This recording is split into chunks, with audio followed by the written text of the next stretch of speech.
Okay, my name is Dianne Pulsipher, and I want to talk about an experience I had at the Villa de Matel in 2010 that was life-changing.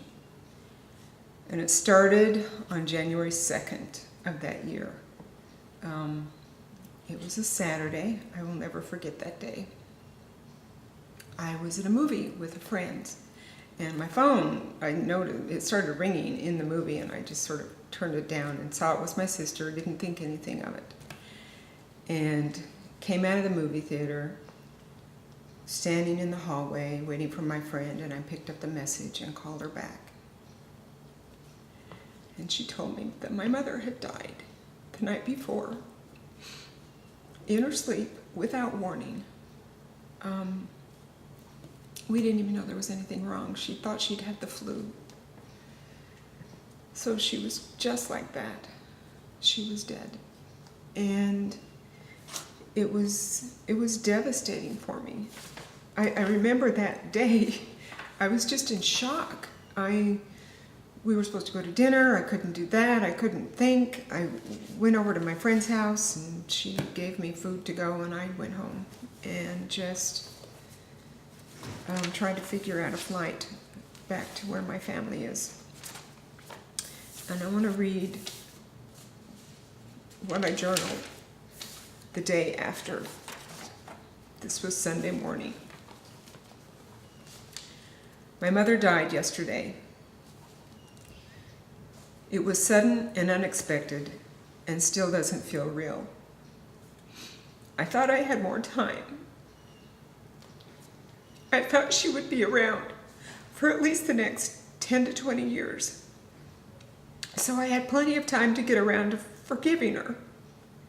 We reconnected for a while, 18 months or so ago. But it became difficult and obligational after a while. And after Christmas, I stopped calling her. I blamed her for the way my family treated me when I visited.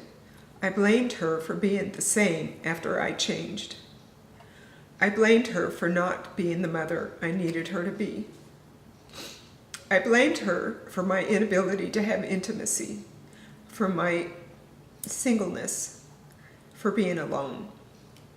I even blamed her for my lack of friends. And don't get me started on the Mormon church. And now she's dead. Dead, and I can't not call her anymore. Dead, and I can't try to make her proud of me anymore. Dead, and I can't think about reconnecting anymore. Not that I had. It's too late. I thought I had more time, and I don't. Time's up. She's dead. What am I supposed to do with that? And that's how I was for a couple of months. I was in shock.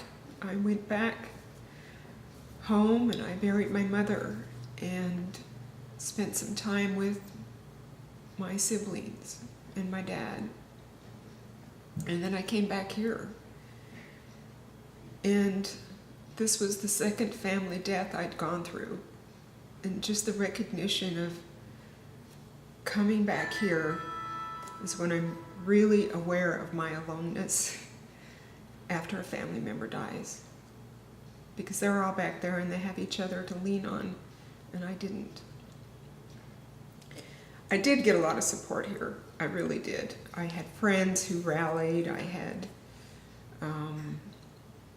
church members. I had colleagues. I got a lot of calls. I got a lot of cards. It was nice. It was helpful. I worked with a therapist. During that same period of time, things were getting really difficult in the office I was working in.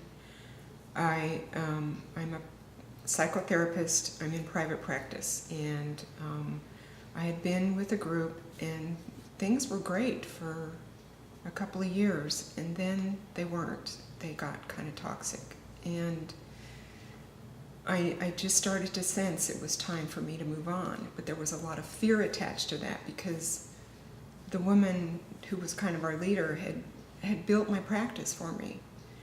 And there was fear, could I do this on my own? So I had all of this going on. I was dealing with the fact that my mother was dead, and what was I going to do with my practice, with my career?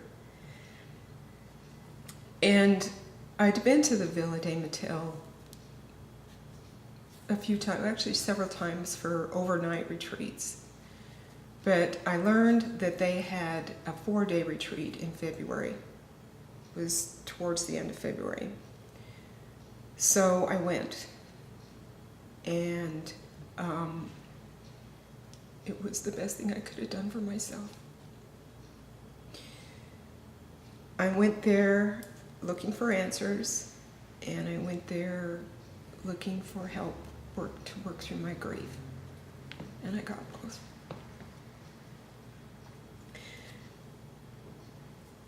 The 2 questions I took with me when I went to the villa were, who am I now that my mother's dead? And what should I do about my practice? While I was there, I met with a spiritual director, and I told her what was going on and where I was. And she made an interesting suggestion for me. She said, I want you to go into the icon room, and I want you to sit in front of Mary, and I want you to ask her the question about who am I now that your mother's dead.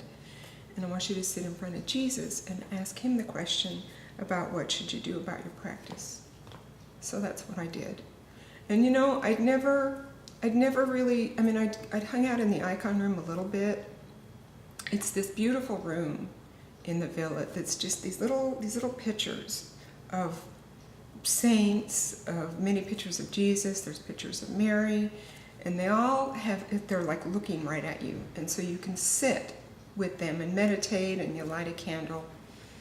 But I never got it before because it just felt so Catholic. So I hadn't done it before. But this time I came in there with this very specific question, a couple of questions. And I did it. I sat in front of, I don't remember which one I sat in front of first. But what I do know is I sat there and I felt like I was hearing the voice of God. I was getting answers, so much so that I came back later and I brought a notebook and took notes. And God does what God does. Didn't tell me what to do, but he told me who I was. And that's what I needed to hear.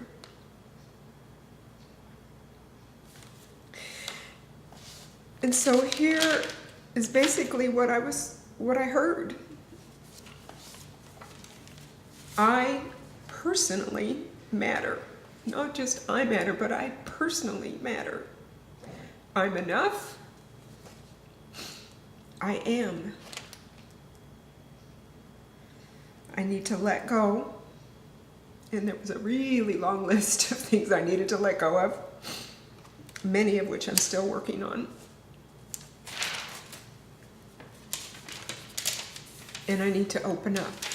I need to open myself up in a lot of ways. And he said, I have everything I need.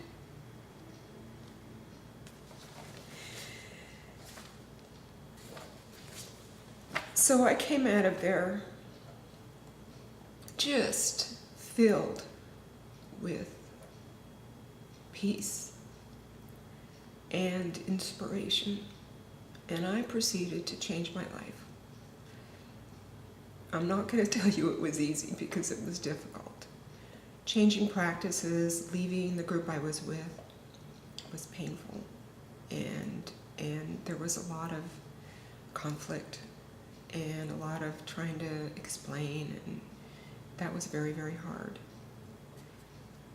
But I did leave, and I think it was May of that year that I moved in with the group I'm with now, which was the best thing I could have done, because they were all a bunch of awesome therapists we're in a wonderful space right now, and it's very encouraging, it's very life-giving. Everything it had stopped being in my other space. The other thing I did was that I officially joined Chapelwood. I had been going there for, I don't know, 3 or 4 years, but I'd really only been involved with the contemplative group. I'd been to Jerry's classes. I actually was in the middle of his spiritual formation classes during my mother's death, which was kind of nice because I got a lot of support from Jerry in the class. But I decided to make it official and join Chapelwood. And so I did that. I think it was that summer. And my biggest motivation at the time was to get on the email list because I knew there was a lot going on in that church and I wanted to find out more about it. And shortly after that, I did get on the email list and I found the singles group. And I joined that group and I became a part of a community.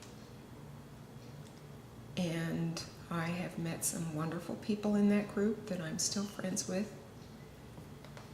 And so things have just kind of evolved. And I think I have my mother to thank for that. Because I think she was with me that whole time and guided me through it. And one of the things I was able to do was forgive her and know that she forgave me.